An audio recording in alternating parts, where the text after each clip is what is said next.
right, so a show of hands, how many people here know someone that is suffering from a disease or a health condition or has suffered from one, including died from one? Anyone? Okay, so no, and that includes like bipolar and like ADD and stuff like that. So I know you've heard these sayings like the glass is half full, or it could be half empty, right?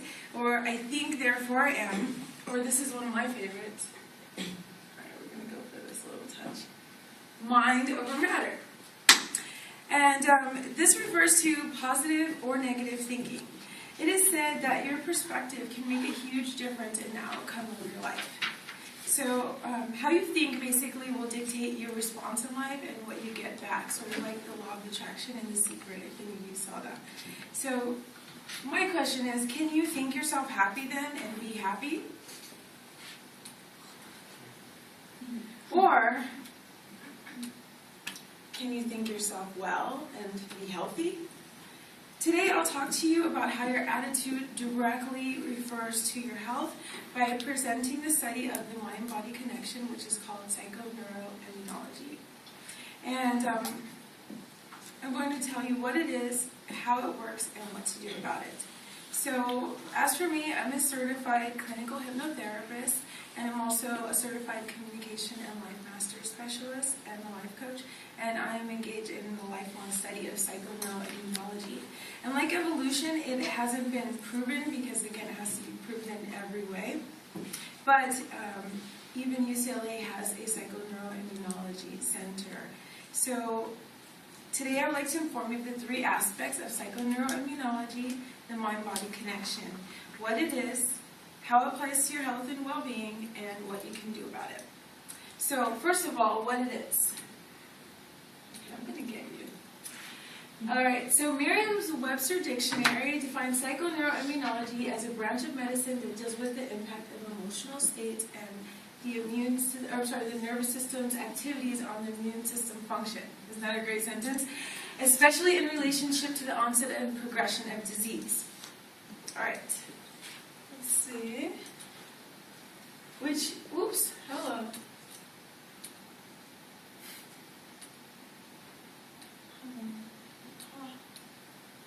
Alright, let's try that again. So now some statistics. According to the Florida Department of Health, approximately 15% of the U.S. adult population is suffering from chronic disease.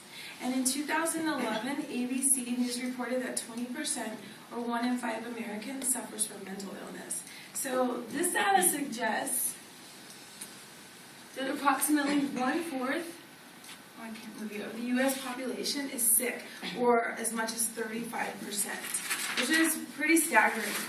Now, physicians and scientists alike are engaged in this study, and actually it's the study of immunologists, psychologists, endocrinologists, just pretty much the whole field of study getting together and figuring out how the body actually works.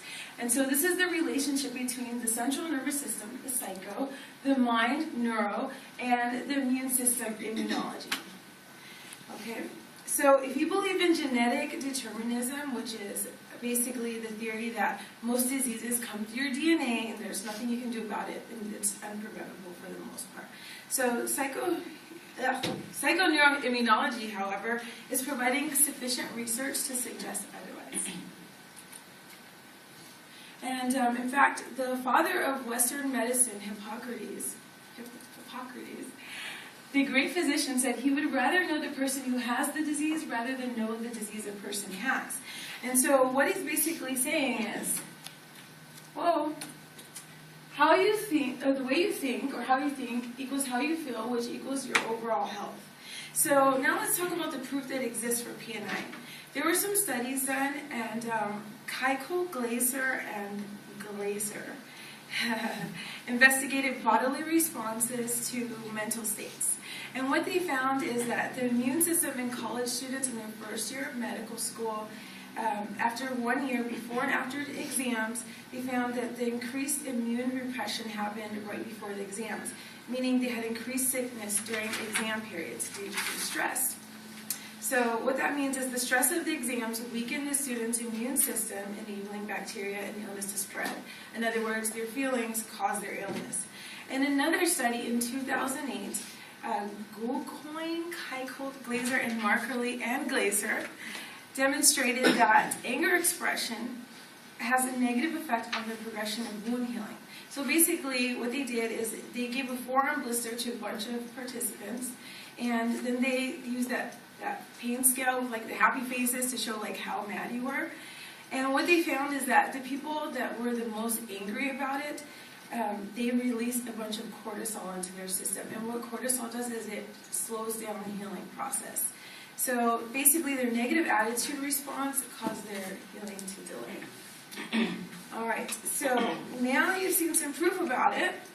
I want to explain a little more than what I'm saying is. Here, I'll show you in this. Now, what do you see here in this display? Arrows. Arrows going both ways. Mm-hmm. Green arrows and black arrows. Oh, green and yellow arrows, right? Now, you probably saw one arrow first and then the other, and some of you are very good. Now, the way that you see, whether you see the right or the left pointing arrows, depends on if you've seen these before and a bunch of other factors. So that is something that can be set up in a certain way so that you see it. So most important, the figure can be seen either two ways, meaning that you have a choice of which way you want to perceive it, or you can see both ways. So you are exercising free will over your body. This implies that you can control what you do if you think you can do it.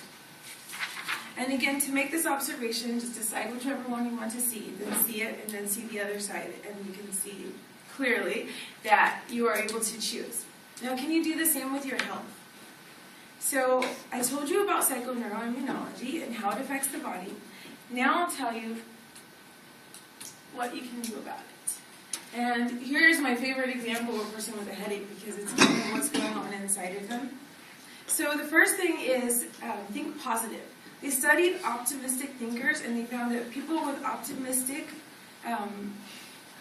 mindsets tend to live longer, and also they have better health. And people that were pessimistic had poorer health and generally shorter lives. So basically, if you think a happier existence, then you have a happier existence. So, whoops. Hello. Good Lord. Be optimistic. All right? Have a good attitude about things, right?